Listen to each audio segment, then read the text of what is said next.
The pen, continues the NG Dawood translation of Al-Quran. In the name of Allah, the compassionate, the merciful, noon by the pen and what they write. You are not mad.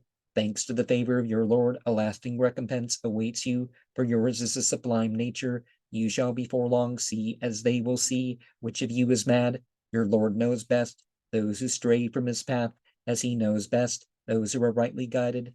Give no heed to the disbelievers. They desire you to overlook their doings, that they may overlook yours, nor yield to the wretch of many oaths, the mischief-making slanderer, the opponent of good, the wicked transgressor, the bully who is of doubtful birth to boot. Though such a man be blessed with wealth and children, when our revelations are recited to him, he says, they are but fables of the ancients.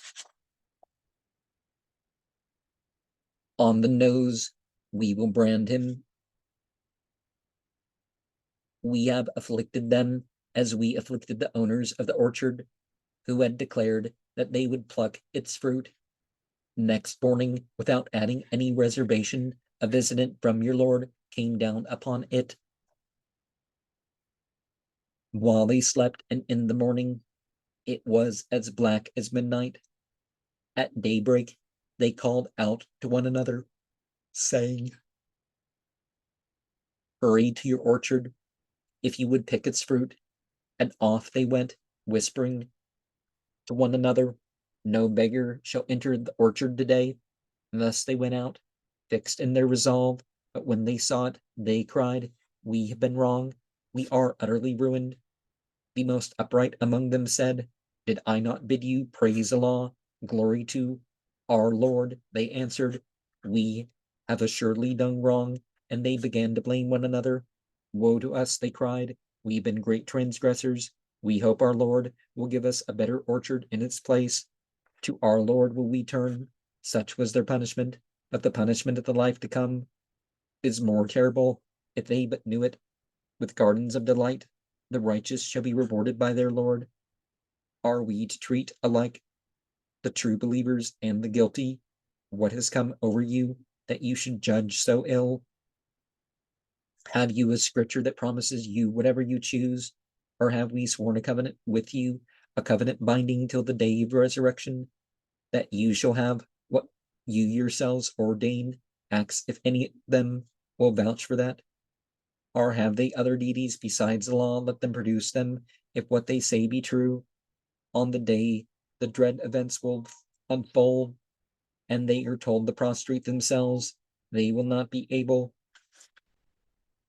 Utterly humbled, they shall stand with eyes downcast, for they had long since been bidden to prostrate themselves when they were safe and sound. Therefore, leave to me those that deny this revelation. We will lead them step by step to their ruin in ways beyond their knowledge. I shall bear along with them. My stratagem is sure. Are you demanding pay of them so that they are burdened with debt? Or have they knowledge of what is hidden? Can they write it down? Wait then the judgment of your Lord, and do not act like him who was swallowed by the whale when he called out in despair.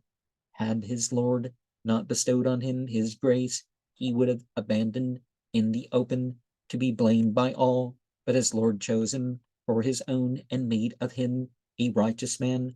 When they hear our revelations, the unbelievers well nigh devour you with their eyes. He is surely possessed, they say, yet it is but an admonition to mankind.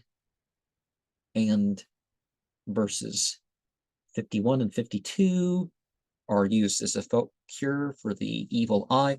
But we're talking about, we have the true believer has the good mental and spiritual health.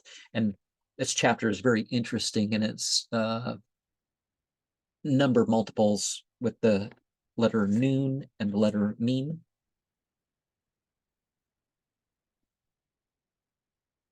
وَإِيَّاكَ الَّذِينَ كَفَرُوا يُزْلِقُونَكَ بِأَبْصَارِهِمْ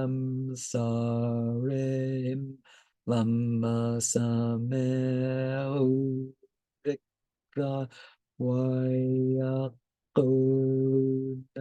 إنه لمجنون وما هو إلا ذكر